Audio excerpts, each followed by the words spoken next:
Hey learners, a very warm welcome to all of you. This is the series of literary terms and here we will discuss Bible today. आज हम new testament के साथ continue करेंगे. I have already uploaded the first part contains Old Testament. I drop the link in description box या आप playlist पर जाकर भी देख सकते हैं. अब बात करें हमारी न्यू टेस्टामेंट की तो इसे ओरिजिनली ग्रीक लैंग्वेज में लिखा गया है. जो हमारी ओल्ड टेस्टामेंट है उसे अरमेनिक स्क्रिप्ट में लिखा गया है और जीसस क्राइस्ट ने भी जो उपदेश दिए हैं वो अरमेनिक लैंग्वेज में ही दिए हैं. जो हमारी न्यू टेस्टामेंट है इसे 27 बुक्स में डिवाइड किया गया है. जो इसकी फर्स्ट 4 बुक्स हैं इन्हें गॉस्पेल कहा जाता है. गॉस्पेल मतलब एक गुड स्टोरी, मतलब आप कह सकते हैं कि बाइबल में जीसस क्राइस्ट और गॉड से रिलेटेड जो स्टोरीज़ बनाई गई हैं इसमें मैथ्यू, मार्क, ल्यूक, जॉन हैं जो जीसस की लाइफ के बारे में, उनकी मिनिस्ट्री, उनके काम के बारे में और उनके द्वारा जो किए गए मिरेकल्स हैं और उनके द्वारा जो रोल्स प्ले किए गए हैं लोगों की लाइफ में उनके बारे में बताया गया है. इनमें से जो फर्स्ट 3 बुक्स हैं उन्हें सिनॉप्टिक गॉस्पेल भी कहा जाता है क्योंकि ये सिमिलर काइंड्स ऑफ स्टोरीज़ को नरेट करते हैं और एक जैसे ही चीज़ों को देखते हैं. चलिए अब हम बात करते हैं हमारी नेक्स्ट बुक की जो है द एक्ट ऑफ अपोस्टल. ये आफ्टर क्राइस्ट मतलब फर्स्ट सेंचुरी एडी के बाद का जो टाइम है उस टाइम पर बताती है कि जीसस क्राइस्ट का लोगों पर क्या असर पड़ा, उनकी टीचिंग्स को लोगों ने कैसे लिया. इसके अलावा अगर हम बात करें हमारी नेक्स्ट 21 बुक्स की तो इन्हें लेटर्स के फॉर्म में लिखा गया है. इसमें जो सेंट पॉल की राइटिंग्स हैं इसमें उन्होंने कोरिंथ, थेसलोनिका, रोम और बाकी अदर सिटीज़ में क्रिश्चियन कम्युनिटीज़ का क्या प्रभाव पड़ा, कैसे उन्होंने अपना रिलीजन वहाँ स्प्रेड किया, क्या टीचिंग्स दी लोगों को क्रिश्चियनिटी के बारे में, ये सब बातें बताई गई हैं. अब हम बात करते हैं हमारी द बुक ऑफ रिविलेशन की. इस बुक में जो हमारे नरेटर हैं वो खुद गॉड ही हैं, ऐसा इसमें पोर्ट्रे किया गया है. और इसके अलावा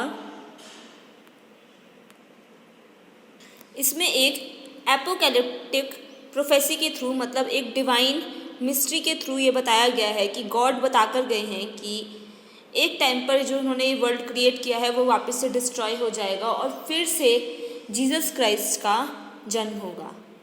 इसमें गॉड ने ये बातें 7 चर्चेस को कम्युनिकेट की हैं. चलिए अब हम बात करते हैं हमारे बाइबल्स के ट्रांसलेशन वर्क्स की, जिसमें सबसे पहले वल्गेट की बाइबल की हम बात करते हैं जिसे लैटिन में लिखा गया है. 4th सेंचुरी एडी में इसे पब्लिश किया गया था और लैटिन चर्च में आज भी ये बुक यूज़ की जाती है. इसे सेंट जेरोम ने लिखा था. अब हम बात करें इंग्लिश ट्रांसलेशन की तो जिसमें जॉन वाइक्लिफ की जो ट्रांसलेशन है उसे मिडल इंग्लिश के टाइम पर लिखा गया था. ये इसलिए इम्पॉर्टेंट है क्योंकि पहले बाइबल को सिर्फ चर्च के लोग पढ़ा करते थे और वही लोग इसमें बताए गए रूल्स को फॉलो करते थे. पर जॉन वाइक्लिफ की बाइबल के बाद लोगों ने इसे पढ़ना शुरू किया और लोगों ने ये समझा कि हमें भी इसके रूल्स को अपने ऊपर अप्लाई करना चाहिए और ये रूल्स को फॉलो करना चाहिए.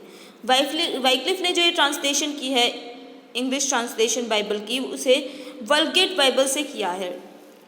लेकिन जो मोस्ट इम्पॉर्टेंट है वो है टिंडेल की न्यू टेस्टामेंट जिसे उन्होंने डायरेक्टली ग्रीक लैंग्वेज से ट्रांसलेट किया है.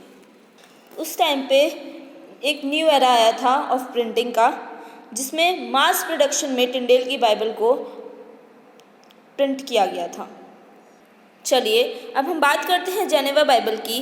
तो इसे भी इंग्लिश में लिखा गया पर जेम्स 1 के टाइम पर इसे बैन कर दिया गया क्योंकि उनके अकॉर्डिंग ये पॉलिटिकल अथॉरिटीज़ को हार्म कर रही थी. इसके बाद जेम्स 1 ने अपना खुद का एक न्यू वर्जन पब्लिश किया बाइबल का. जेम्स 1 का जो न्यू वर्जन है इसे ऑथराइज्ड वर्जन भी कहा जाता है. ये चर्च ऑफ इंग्लैंड के लिए लिखी गई थी. इसमें ओल्ड टेस्टामेंट की 39 बुक्स एंड न्यू टेस्टामेंट की 27 बुक्स इंक्लूड की गई हैं. इसे 1611 में पब्लिश किया गया था. इसके अलावा चर्च ऑफ रोम के लिए भी एक ऑथराइज्ड वर्जन लिखा गया था. इसके अलावा हम बात करें अमेरिकन स्टैंडर्ड वर्जन की तो इसे 1901 में कंप्लीट किया गया और इसमें हमारे ओल्ड टेस्टामेंट और न्यू टेस्टामेंट दोनों को ही पब्लिश किया गया. अब हम बात करते हैं हमारे सबसे न्यू वर्जन की जिसे द रिवाइज्ड वर्जन भी कहा जाता है और इसे 1952 में पब्लिश किया गया. And it is highly accepted version by both Catholics and Protestants और इसे पब्लिश किया division of Christian education of the national council of the churches of Christ in USA में। ये नाम थोड़ा बड़ा है, अच्छा होगा अगर आप इसे नोट कर लें। चलिए यहीं पर हमारा ये बाइबल का कॉन्सेप्ट ख़त्म होता है। I end my lecture here. I hope everything is clear to you. मिलते हैं नेक्स्ट वीडियो में। Till then keep learning, keep growing.